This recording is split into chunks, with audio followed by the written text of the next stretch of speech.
오늘도 이 자리에 함께 모여 하나님께 예배를 드리고 계신 여러분 모두에게 우리 주님의 은혜와 평화가 넘치시기를 바랍니다. 오늘 우리가 함께 살펴볼 성경은 바울의 서신 갈라디아서입니다. 갈라디아는 화면에 보시면 갈라디아는 지금의 터키 땅과 그리스 땅 사이에 있는 불가리아라고 하는 땅의 옛 지명인데 바울은 이전에 이곳에서 복음을 전하고 교회를 세웠습니다. 그리고 바울은 또 다른 지역으로 선교를 떠났습니다. 그런데 바울이 다른 지역으로 선교를 떠나 있는 동안 갈라디아 교회에 거짓 사도들이 들어왔습니다. 지난번에 살펴본 고린도 교회의 상황과 똑같은 상황입니다. 여러분 2장 4절을 보시면 바울은 갈라디아 교회에 몰래 들어온 자들을 거짓 형제들이라고 부르고 있습니다. 이 거짓 형제들은 갈라디아 교회에 들어와서 바울이 전하던 복음과는 다른 복음을 전했습니다. 여러분 잠시 1장 6절을 보시겠습니까? 1장 6절 위에 있는 우리 성경의 위에 소제목을 보시면 다른 복음은 없다라고 소제목이 붙어 있습니다. 그리고 1장 6절을 보시면 바울이 이 편지를 갈라디아 교인들에게 썼을 당시에 갈라디아 교인들은 이미 거짓 형제들이 전한 다른 복음에 넘어가 있는 상태였음을 알 수 있습니다. 그래서 바울은 너희들이 지금 다른 복음을 따르는 것을 내가 이상하게 여긴다라고 말을 합니다. 지금 바울은 갈라디아 교인들이 거짓 형제들이 전한 그 다른 복음을 따르는 상황을 아주 심각하게 생각하고 있습니다. 그래서 1장 8절과 9절을 보시면 바울은 다른 복음을 따르고 있는 그것을 다른 이들에게 전하면 저주까지 받게 될 것이라고 강하게 이야기합니다. 바울이 생각하고 있는 이 다른 복음은 그만큼 위험한 요소를 지니고 있는 복음입니다. 그럼 지금 거짓 형제들이 갈라디아 교인들에게 전하고 있는 다른 복음의 내용이 무엇이냐? 5장 2절과 6장 12절을 보시면 지금 거짓 형제들이 갈라디아 교인들에게 할례받기를 강요하고 있는 상황임을 알 수 있습니다. 지금 이 상황이 문제가 된 것입니다. 갈라디아에 가만히 들어온 거짓 형제들은 유대 율법주의자들이었던 것입니다. 여러분 우리는 이전에 예수님 이후 시대의 지중해 연안에는 세 부류의 그리스도인들이 있다고 배웠습니다. 먼저 예수님께서 활동하셨던 이스라엘을 중심으로 생겨난 이스라엘 본토의 유대인 출신 그리스도인들이 있었습니다. 이들을 히브리파 유대계 그리스도인들이라고 부릅니다. 바울과 베드로, 야고보, 요한 이런 사도들이 이 히브리파 유대계 그리스도인들에 속합니다. 그리고 다음으로 이전에 강대국들의 침략 때문에 다른 나라로 디아스포라 되어졌던 유대인 출신의 그리스도인들이 있었습니다. 그들을 헬라파 유대계 그리스도인들이라고 부릅니다. 그들은 유월절과 오순절 같은 명절이 되면 타국에서 본국 예루살렘으로 순례를 하러 오게 됩니다. 이때는 히브리파 유대인들과 헬라파 유대인들 모두가 예루살렘에 모여서 명절을 함께 보내게 됩니다. 그런 순례 행렬 때 히브리파 그리스도인들에게 복음을 전해들은 헬라파 유대인들 중에 그리스도인들이 생겨나게 됩니다. 스데반과 빌립과 같은 이들이 바로 이 헬라파 유대계의 그리스도인들입니다. 그리고 마지막으로 완전한 이방인 출신의 그리스도인들도 있었습니다. 이들은 이스라엘이 아닌 완전한 이방 나라 사람들로서 앞서 소개한 히브리파와 헬라파 유대계 그리스도인들이 다른 나라로 선교를 갔을 때 그들로부터 복음을 전해 듣게 된 자들입니다. 이렇게 예수님 시대 직후에는 히브리파 유대계 그리스도인, 헬라파 유대계 그리스도인, 그리고 완전한 이방인 그리스도인 이렇게 세 부류의 그리스도인들이 있었습니다. 그런데 문제는 첫 번째와 두 번째 히브리파와 헬라파 유대계 그리스도인들에게서 문제가 발생했습니다. 이 유대인 출신의 그리스도인들 중에서 유대교 신앙을 고수하려고 했던 이들이 있었던 것입니다. 우리가 익히 알고 있듯이 유대인들은 율법 준수를 생명과 같이 여기던 자들이었습니다. 그리스도께서 이 땅으로 오시기 이전에 하나님께서 모든 민족 중에 그들을 직접 택하셔서 하나님의 말씀인 율법을 직접 그들에게 맡기셨기 때문입니다. 그래서 유대인들에게 율법을 지키고 율법을 보존하는 일은 그들의 의무였습니다. 그런 유대인 출신들이다 보니까 그들 중에는 그리스도인이 되어서도 율법 준수를 꼭 의무로 지켜야 한다고 주장하던 이들이 있었습니다. 그들을 유대 율법주의자들이라고 부릅니다. 지금 바울이 말하고 있는 거짓 형제들이란 이 유대 율법주의자들을 가리키고 있는 것입니다. 그리고 그들이 전한 다른 복음이란 할례와 율법과 관련된 것이었습니다. 좀 전에도 말씀드렸지만 이 갈라디아 지역은 지금의 불가리아 땅에 있다고 했습니다. 이 불가리아 땅은 성경에 소아시아 지역이라고 소개되어 있습니다. 그런데 이 소아시아 지역에 세워진 교회들은 거의 대부분이 이방인 출신의 그리스도인들이 주축이 된 교회들이었습니다. 그래서 유대계 출신의 그리스도인들 중에서 유대 율법주의자들이 이방인 출신의 그리스도인들에게 할례와 율법을 요구한 것입니다. 여러분 잠시 또 3장 5절과 4장 21절을 보시면 여기를 보시면 이 거짓 형제들은 할례만 요구한 것이 아니라 율법 준수까지 요구했던 것으로 보입니다. 유대인 출신인 거짓 형제들은 이방인 출신의 갈라디아 교회인들에게 할례를 시작으로 다른 율법들까지 요구를 했습니다. 그리고 갈라디아 교인들은 지금 거짓 형제들의 그 요구를 상당히 수용한 것으로 보입니다. 그래서 바울은 지금 이 상황을 황급히 진화하려는 것입니다. 여러분, 바울이 전한 복음 중에 가장 유명한 신학, 가장 중요한 신학이 무엇입니까? 이신칭의 신학입니다. 우리가 믿음으로 의롭게 된다는 것입니다. 로마서와 갈라디아서 그리고 바울의 다른 서신들을 보면 바울은 이 이신칭의 신학을 전제로 모든 복음을 전하고 있음을 알 수 있습니다. 그렇다면 여러분, 이에 반해서 당시 유대 율법주의자들이 주장하던 바는 무엇이었을까요? 율법 준수였습니다. 당시 유대 율법주의자들은 이방인 출신의 그리스도인들이 주축이 되었던 소아시아 지역의 많은 교회들의 이 율법 준수를 요구하고 돌아다녔습니다. 그래서 바울의 많은 서신들의 곳곳에서는 바울이 믿음과 율법을 서로 대조하면서 우리가 믿음으로 의롭게 되고 구원을 얻었다고 계속해서 설명하는 모습을 찾아볼 수 있습니다. 그런데 여러분, 우리가 이것을 얼핏 보면 유대인들이 율법으로 의롭게 된다, 행위로 구원을 얻게 된다라고 유대인들이 그렇게 주장했기 때문에 바울이 지금 믿음과 율법을 대조하며 설명해 주는 것처럼 보이지 않습니까?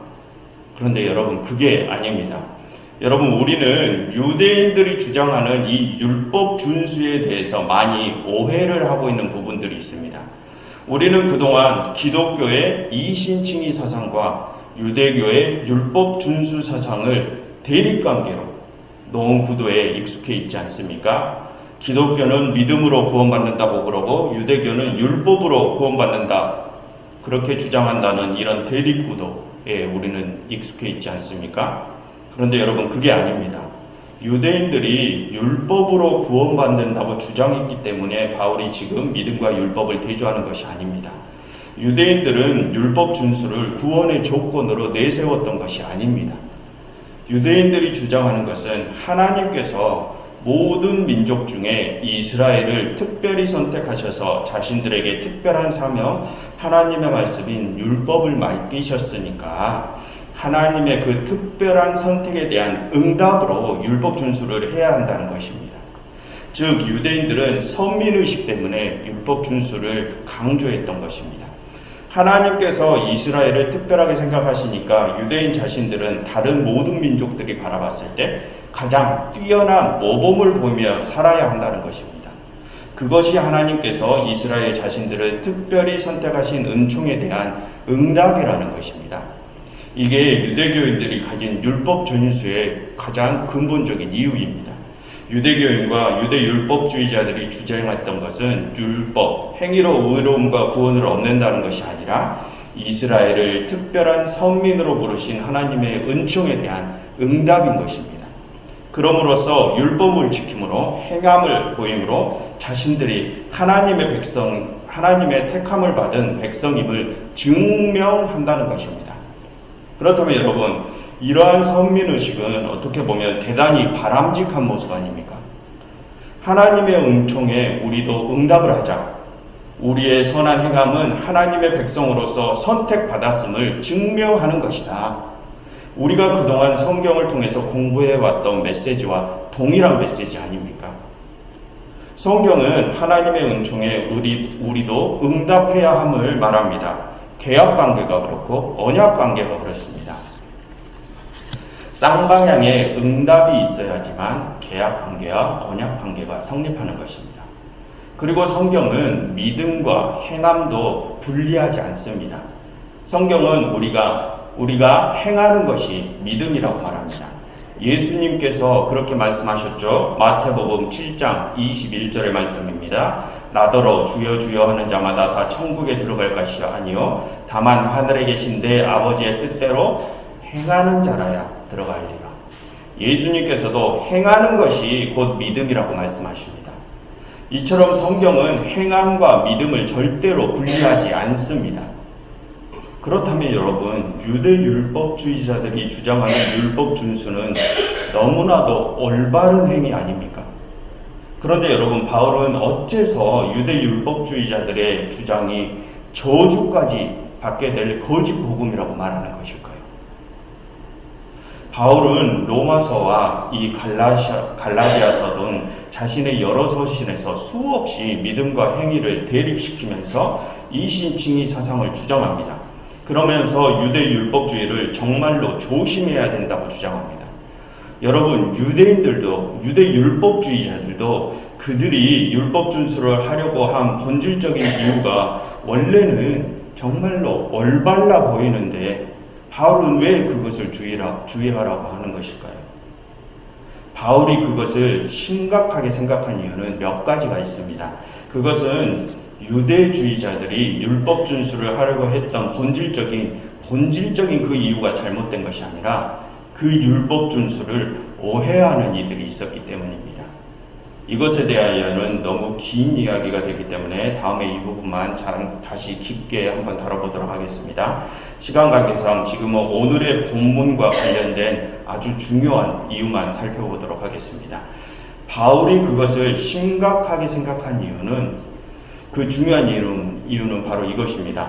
율법 준수의 본질적인 의도는 좋습니다. 그러나 그 율법 준수를 함으로써 마치 자신들만이 하나님의 특별한 총애를 받은 자들인 양 생각하게 되는 분리주의를 바울은 경계를 한 것입니다.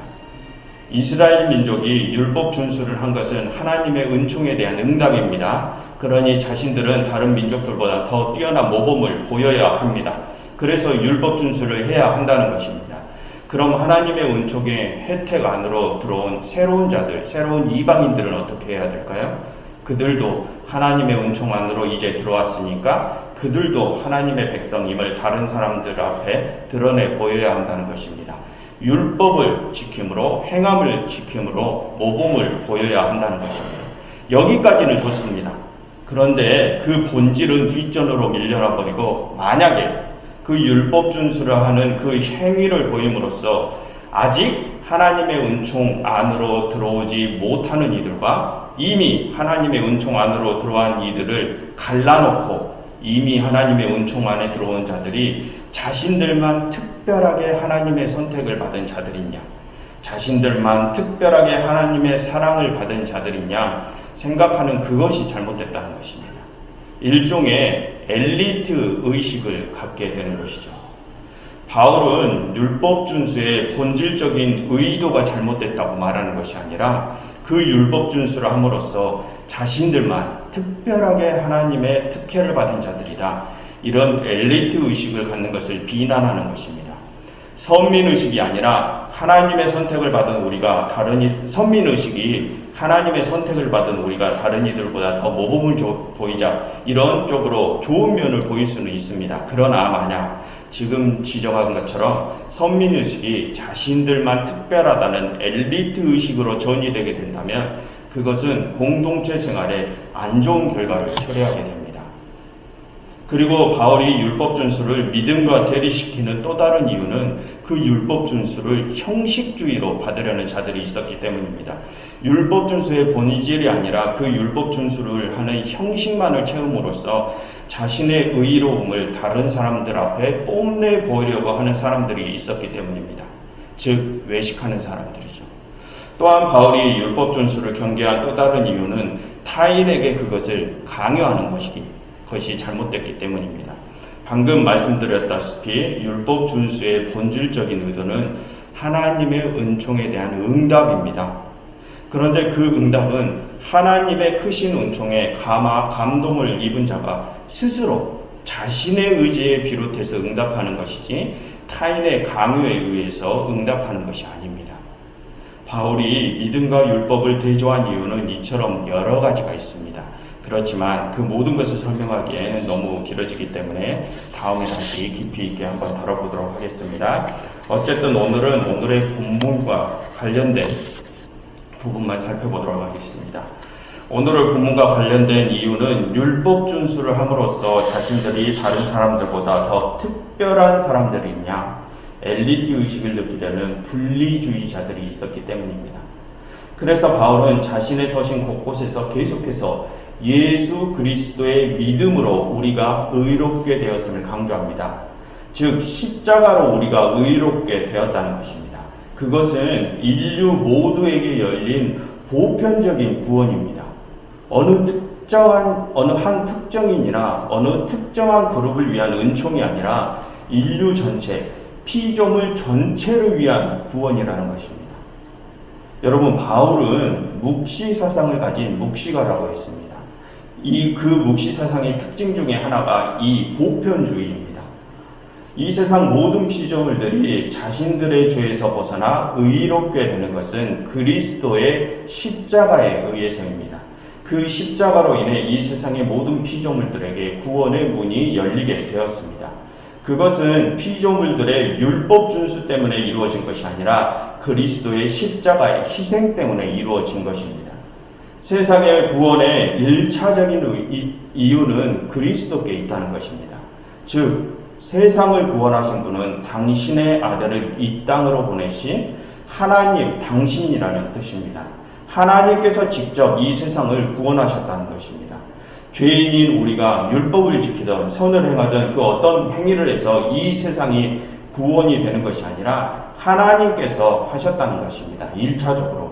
왜냐? 우리가 아무리 율법을 다 지키려 해도, 아무리 그리스도처럼 우리가 선을 행하려 해도 우리는 실수를 하고 그것을 다 지켜낼 수 없기 때문입니다.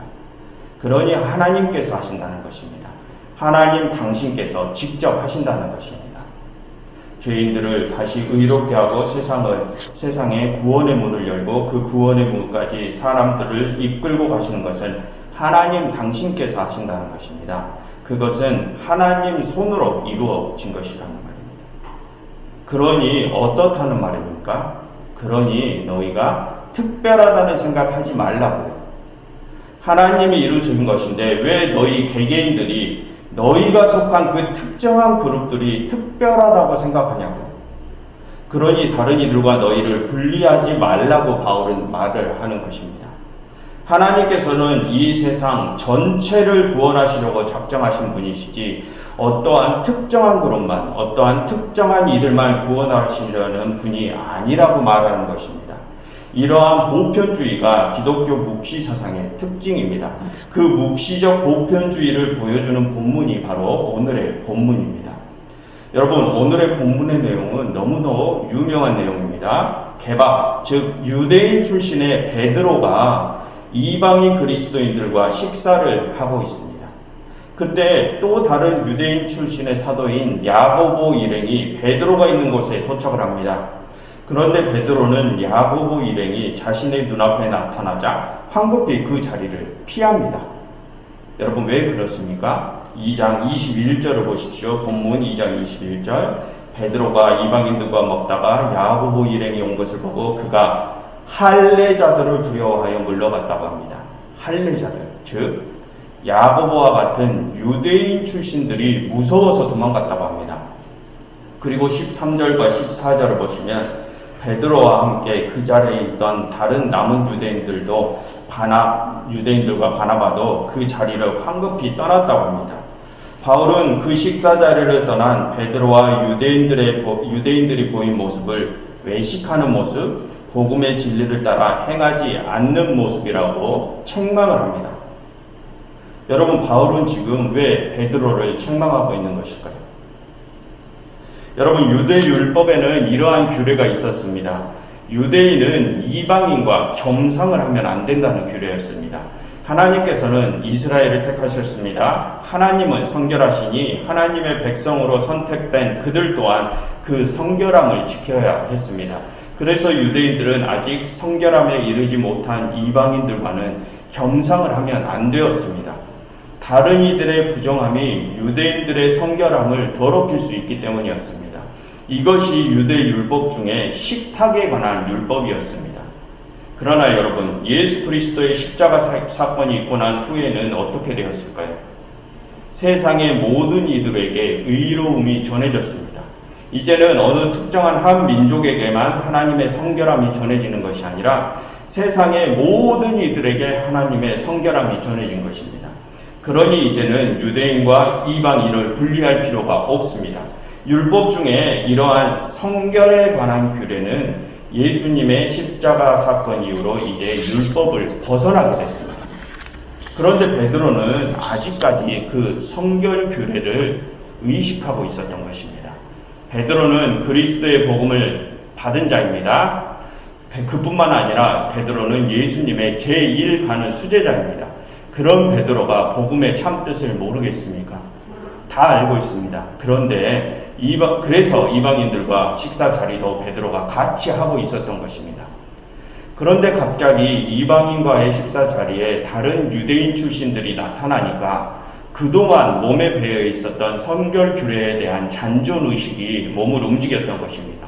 머리로는 이미 복음의 진리를 다 알고 있으나 아직까지는 뭔가 성결 규례에 대한 찜찜함이 몸에 남아 있었던 것입니다. 그래서 다른 유대인 출신들이 나타나니까 그 상황이 찜찜해서 황급히 자리를 떠났습니다, 베드로가. 그래서 바울이 베드로를 뭐라고 한 것입니다. 아직도 너는 성결 규례를 의식하고 있다. 이방인과 유대인을 분리하던 그 율법을 아직도 너는 의식하고 있다라고 말입니다. 여러분, 이 갈라디아서는 할례와 율법 준수 때문에 그 문제를 잠재우기 위해서 쓰여진 편지라고 했습니다. 거짓 정죄들이 갈라디아의 교회에 들어와 할례와 율법 준수를 요구했기 때문입니다. 여러분, 창세기 17장에서 하나님께서는 아브라함에게 그와 그 후손들에게 할례 받을 것을 요구했습니다. 그것은 하나님과 아브라함 사이의 언약의 표징이었습니다. 그 후에 그것은 하나님의 선택을 받은 이스라엘과 아직 선택을 받지 못한 이방인들을 구별하는 표식이 되어졌습니다. 그리고 시간이 흘러서 하나님과 하나님의 자녀들 간의 언약은 그리스도의 십자가 사건으로 확증이 됐습니다. 이제 세상 모든 피조물들에게 그리스도의 십자가의 구원의 은총이 이루어졌습니다. 아브라함으로부터 시작된 하나님의 구원 사역은 유대인을 넘어서 이방인들과 온 세상 모든 피조물들을 향하게 됐습니다. 이제 유대인과 이방인 사이의 장벽은 허물어졌습니다. 그로 인해서 하나님과 유대인들과의 언약의 표징인 할례는 자유함을 얻게 됐습니다. 이제는 할례 없이도 그리스도 안에서 유대인이나 이방인이나 모두가 하나님의 자녀입니다. 갈라디아서 3장 28절과 29절을 보시면 너희는 유대인이나 헬라인이나 종이나 자유인이나 남자나 여자나 다 그리스도 예수 안에서 하나이니라. 너희가 그리스도의 것이면 곧 아브라함의 자손이요 약속의 유업을 이을지니라. 이제 그리스도 안에서는 어느 특별한 사람, 어느 특별한 그룹이란 없습니다. 그런데 베드로는 그 특별함을 나타내는 율법을 의식했습니다. 유대인과 이방인의 분리를 아직도 의식하고 있음을 나타내 보였습니다. 그래서 바울이 베드로를 책망했던 것입니다. 여러분, 예수님께서 십자가를 지신 때가 언제였습니까? 바울이 예수 그리스도를 따르기 전이었습니다.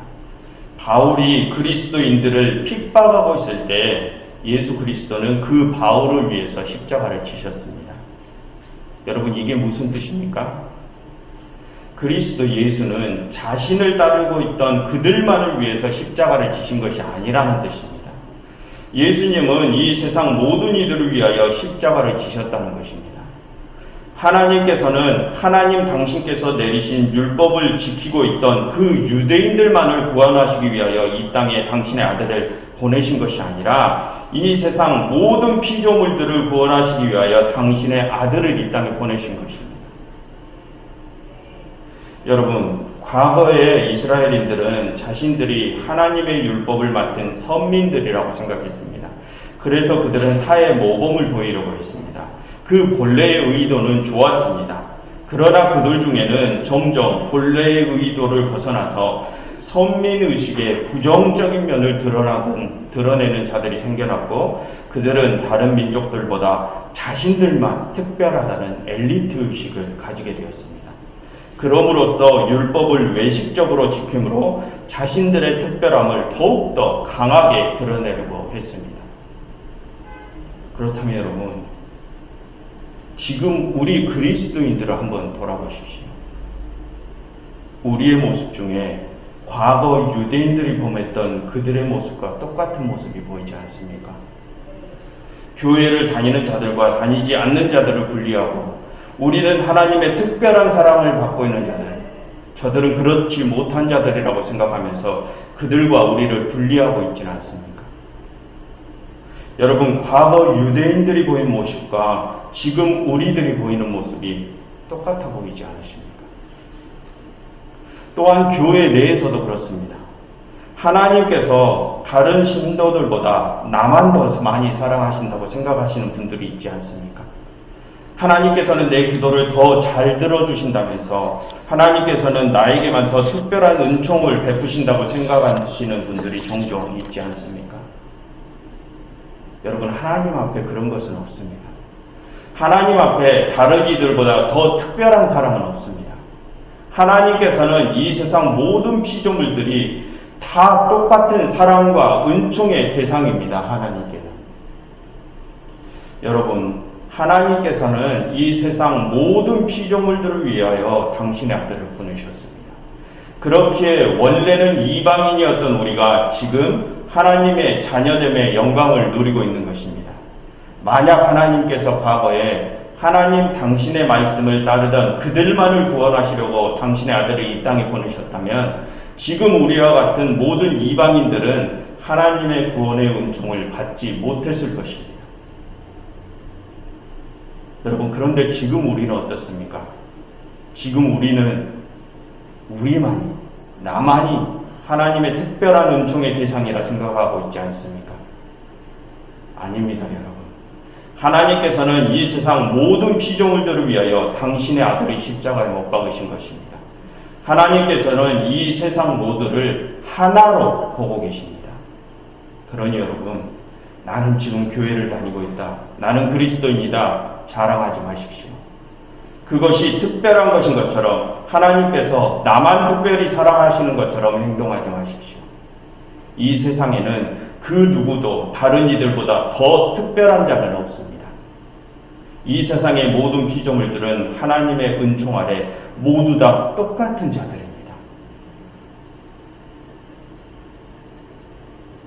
하나님께서는 하나의 세상을 창조하시고 이 하나의 세상을 구원으로 인도하십니다.